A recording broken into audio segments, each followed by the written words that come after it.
El gobierno de Cristina Fernández puso fin la semana pasada al convenio de doble tributación entre ese país y Chile. Una situación bastante compleja que por supuesto pone en duda algunas de las inversiones chilenas que ya están en ese país y también las futuras inversiones. Pero, ¿de qué se trata este convenio y cuáles son los pasos que se están siguiendo? Vamos a conversar en esta ocasión con el abogado del estudio Guerrero Olivo Novoa y Errázuriz, Jaime del Valle, para ver los distintos temas y tópicos que se tratan en este punto. Jaime, muchas gracias por estar en esta entrevista. Vale, gracias. Bueno, vamos primero con lo más básico. ¿De qué se trata este convenio de doble tributación? ¿Cuáles eran los alcances? Finalmente se pone término, pero ya desde el 94 estaba más bien finiquitado, por así decirlo, esto, y ya había comenzado a correr, así que son varios años que ya estaba vigente. Sí, por supuesto. En general Chile tiene un incentivo, ha incentivado a celebrar tratados de doble tributación o convenios con diversos países, entre ellos Argentina. Y el efecto que tienen o lo que buscan estos tratados es básicamente evitar que se tribute en ambos países. O sea, una misma renta que yo invierto, por decirte, un país cualquiera en Brasil, tributa en Brasil normalmente, después cuando traigo los fondos nuevamente a Chile, no tribute dos veces o tribute con tasas rebajadas, con ciertos beneficios. Eso ayuda a hacer la carga más liviana y más razonable entre ambos países para no estar sumando impuestos corporativos, personales en cada uno de ellos. Y además ayuda a incentivar la inversión extranjera, por supuesto, ¿cierto? Que te hace más rentable, más barato y más razonable invertir afuera.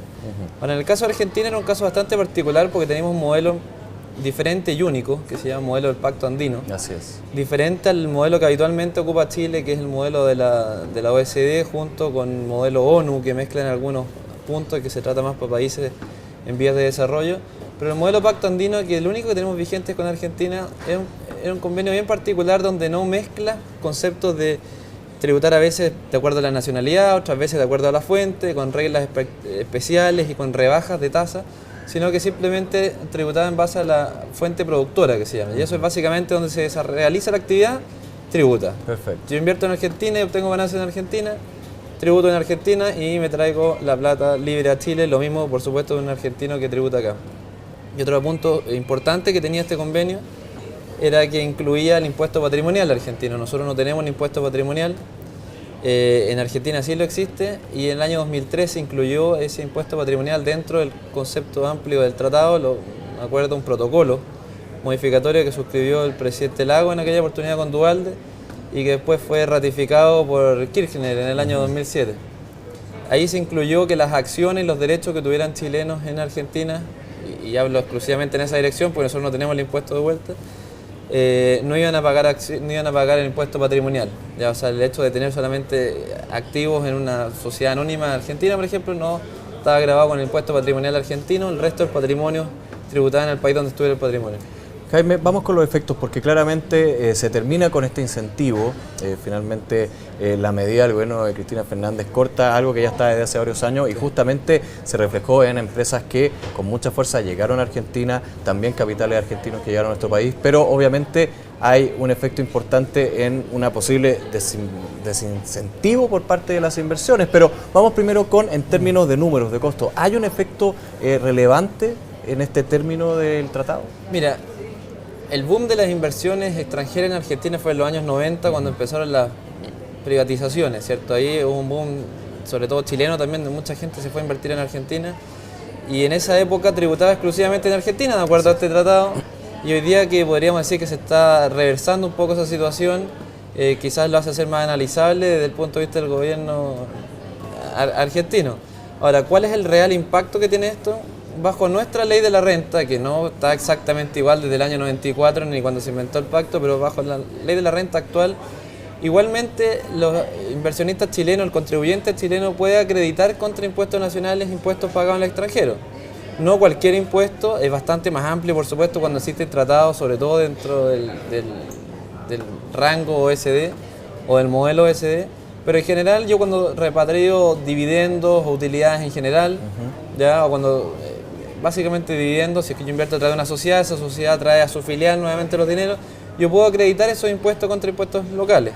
Y puede haber una exención tributaria justamente más por que una este exención proceso. tributaria, lo que me permite la ley de la renta, es decir, si tú pagaste afuera, parte de lo que pagaste afuera vamos a darlo por pagado acá. Perfecto. precisamente porque si pago, por ejemplo, 30% ya y 30% acá, un impuesto de 60% no se viable una inversión. Claro. Y al Estado chileno también le interesa que sus empresas funcionen en forma razonable, ¿cierto?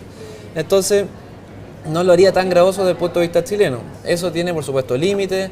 Nos encantaría tener un tratado con reglas claras y una serie de cosas, pero si hablamos netamente en forma numérica, podríamos decir que no hay un impacto tan sustancial desde el punto de vista del inversionista chileno.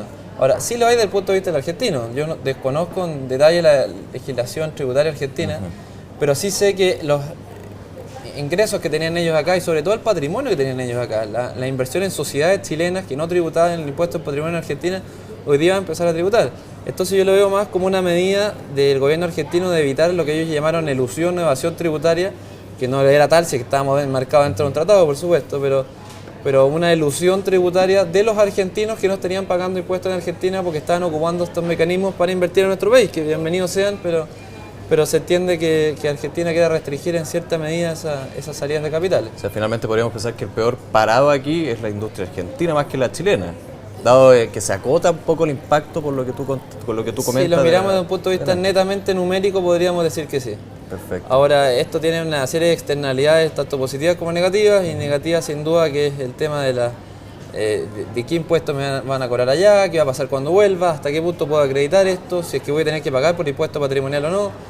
Tenemos inversiones sustanciales en Argentina, el 26% de la inversión extranjera chilena va directamente a Argentina, tenemos empresas muy importantes allá, se genera bastante empleo, entonces va a ser súper importante revisar bien qué tipo de fondos se van, cómo vuelven, y van a empezar a tributar allá por impuestos nuevos, que son básicamente el impuesto patrimonial. Entonces desconozco las tasas, etcétera, pero va a ser definitivamente más gravosa la carga a los inversionistas chilenos también en ese país, no respecto de su repatriación. Jaime, vamos justamente con ese punto, ¿qué es lo que va para adelante? Se da término finalmente al convenio, se dice que se entraría a una negociación, pero de todas formas ya está terminado, no se considera la doble tributación. ¿Se comienza una negociación? ¿Se está esperando eso? ¿Qué es lo que debería pasar con este punto? Ambas partes han dicho que van a hacer sus mejores esfuerzos en esta integración regional y que se van a poner de acuerdo y celebrar cuanto antes posible. Pero son como palabras de buena fe finalmente. Yo quiero creerlas.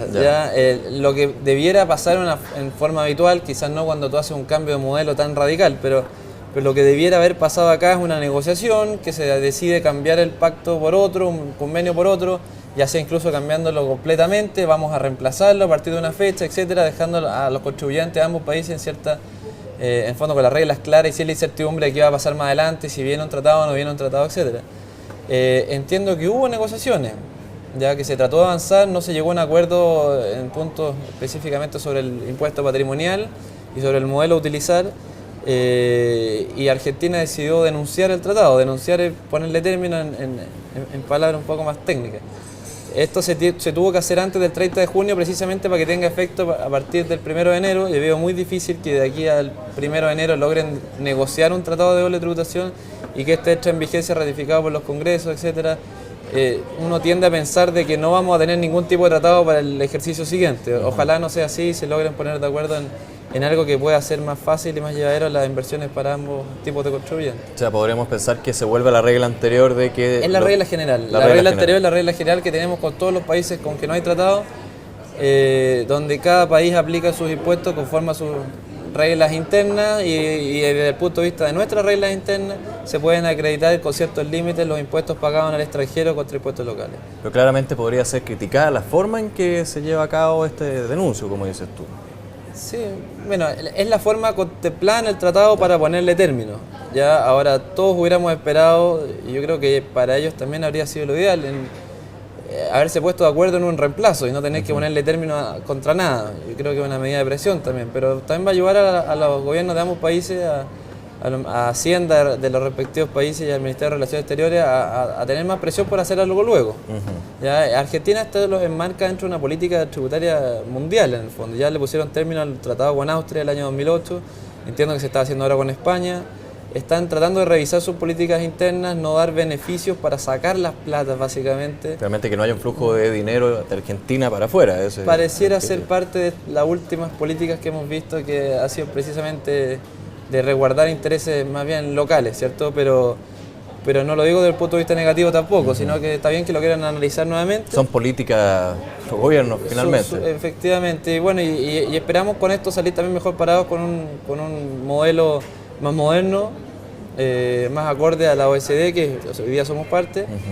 Y la verdad que el pacto andino ya no tenía mucho asidero con la modernidad de las transacciones propias, ¿sí? Pero esperamos que no pase demasiado tiempo sin haber nada, sino que podamos reemplazar uno por otro a la brevedad posible. Tendrían que haber cambios, pero por lo menos luego, esa es un poco la... Es precisamente la idea, y esto, como te digo, se enmarca dentro de estas políticas introspectivas argentinas, y había cierta ilusión, hay un caso que se llama el caso Molinos, que es una exportadora muy importante, que estaban ocupando sociedades chilenas precisamente para triangular fondos, y que están dentro de las alternativas legales que te da el tratado, ¿ya? Entonces, no, la verdad es que no son evasión tributaria, son ocupar el tratado para ciertos fines, pero ahí es donde Argentina precisamente está poniendo los ojos hoy día de que ven que se le escapan ciertos fondos mediante la utilización de estas herramientas que te da el tratado, que a veces no son las que más le convienen. Perfecto, Jaime, muchas gracias por esta explicación. No, y también un poco a estar más tranquilo, porque generalmente uno cuando escucha estas cosas entre países se pone un poquito nervioso, pero al parecer por lo menos a Chile no le va a tocar la cara negativa. Esperemos. Muchas gracias. Vale, que esté bien. Y a ustedes, por supuesto, los dejamos invitados a una nueva entrevista aquí en DFT.